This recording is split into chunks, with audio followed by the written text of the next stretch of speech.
Cameroun, coup fatal pour Eto'o, l'État reprend le contrôle des finances du sport. L'État vient de reprendre les rênes financières des fédérations sportives. Cette information exclusive marque un tournant décisif dans la gouvernance sportive nationale, particulièrement pour la FECAFOOT de Samuel Eto'o. Un bouleversement historique dans la gestion sportive. L'article 171 de la circulaire d'exécution du budget 2025 redéfinit radicalement les règles du jeu.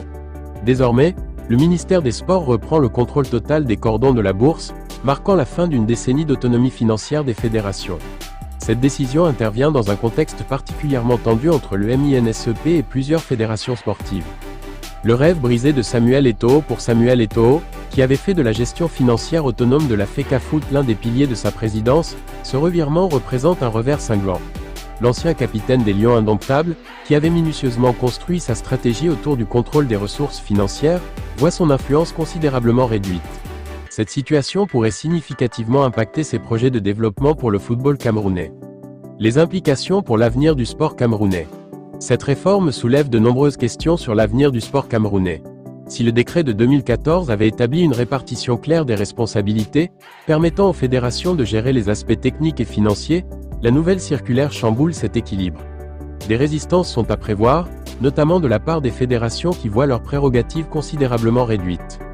Une nouvelle tempête secoue le football camerounais.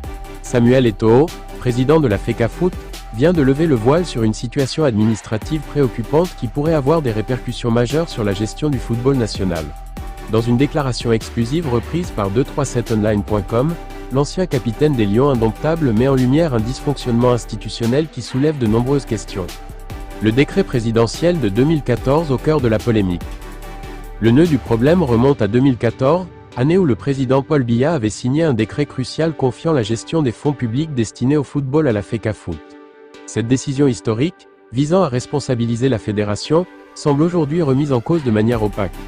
Comme l'explique notre confrère, depuis avril dernier, ce décret présidentiel n'est plus respecté, créant une situation juridique et financière complexe.